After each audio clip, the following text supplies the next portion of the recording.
Hey guys, welcome back to my channel. I'm Melissa, I am a registered dietitian, and here on my channel we talk about all things food and nutrition. Today we are going to talk about stress and emotions and all of those fun things. No, but honestly, today we're talking about stress and emotional eating. The other day I was at candy store and there was a box of candy that said candy is cheaper than therapy, and it just really got me going. It just really made me so frustrated that we're still spreading the message that you should just drown your sorrows in food and it'll just make everything better. So anyways, I thought, I know this isn't like a super fun topic and maybe I should be doing something like Christmassy, but I thought we are officially in the throes of the holidays. It actually might be the day after Christmas when I'm posting this. So, you know, we've all got tons of family around. Maybe you're a little more stressed than usual. You just spent a lot of money on presents. So I feel like this can be kind of it's a joyous time, but it's also kind of a stressful time. So I thought maybe this would actually be kind of a good time to talk about these things. So anyways, I'll stop rambling. Today we're talking about stress and emotional eating. Yeah, let's go. So first, let's talk about what does stress do to your body. So stress actually does trigger a hormonal biological response. So it increases the cortisol in your body, and it actually therefore causes you to crave more high sugar, high fat food. So, you know, if you are having those cravings, then it's not just you, like it is a biological response, but that doesn't mean that eating high fat, high sugar foods is going to solve your stress. I think that's the key. But also it can really mess with your eating patterns and schedule. A lot of times being stressed equals skipping meals. You know, if you are stressed because you're so busy, a lot of times we tend to put drinking water and eating food low on the priority list. Also, if you're like me, I am not a stress eater, I'm a stress not eater. When I get really stressed and anxious, I'm just not hungry and I just don't want to eat. So that is another way in which we kind of can screw up our eating a little bit. It also can lead to mindless eating. You know, a lot of times, just like that candy box that I saw that claims that candy is the same as therapy, you know, we think that eating, quote, eating our feelings will make us feel better. And in reality, it's not changing anything, and it's most likely making us feel worse. So those are just some of the things that happen when we are stressed or highly emotional.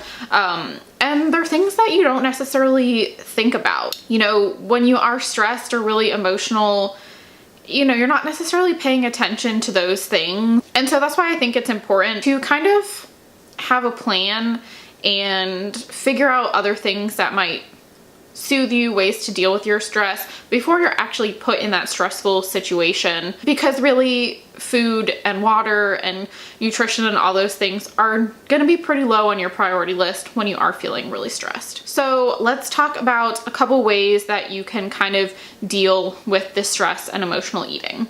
For me, the first is to plan ahead. So like I said, if you are one of those people who gets really stressed when you're super busy and you know that you are skipping meals, not drinking water simply because you feel like you don't have time to eat or to cook or to drink water, planning ahead is going to be really crucial for you. I mean, of course, there are times when things just come up and you don't realize you're going to be that busy, but most of the time we know when we're going to have a really busy week or a really busy day.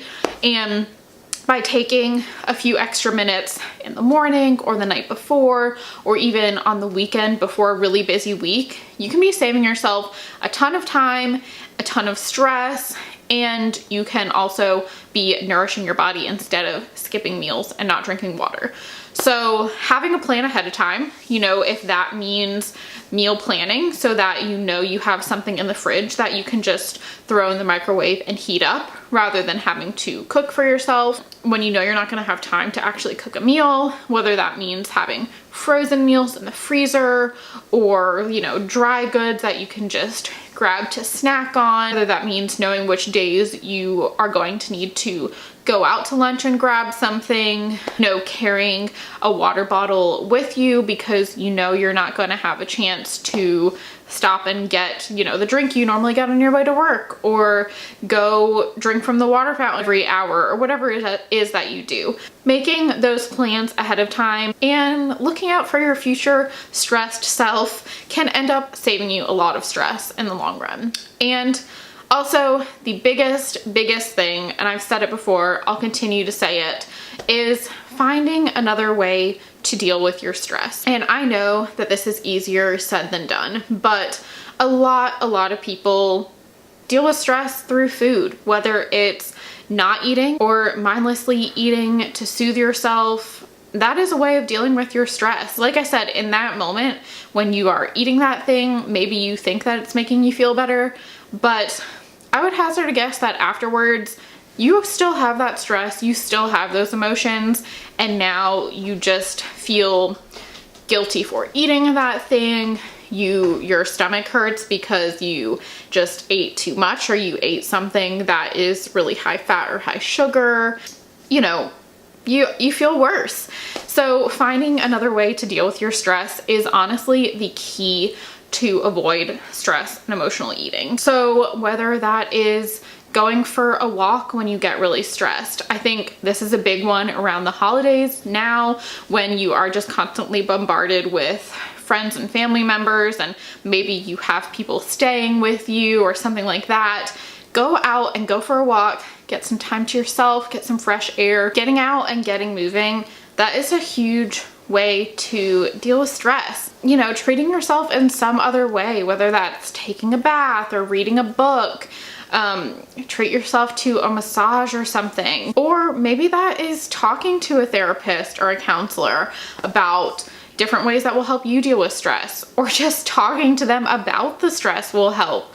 You know, there's so many different ways to deal with that, and it does take some time and it does take some experimentation of what will actually work for you. But using food to cope, it doesn't work, and it doesn't make you feel any better. So putting in the time to find whatever it is that does help you deal with that stress is super important, and really is the key for avoiding that stress and emotional eating. All right, well, that is all that I have for today. I hope that this was helpful for you. I know that this can be a stressful time, and hopefully some of these tips will help you deal with that stress. If you have any questions, please leave them below, or if you have any other videos you'd like me to make about stress eating, that sort of thing, then leave that below too. Give this video a thumbs up if you liked it, subscribe if you have not already, and I will see you next week. Bye.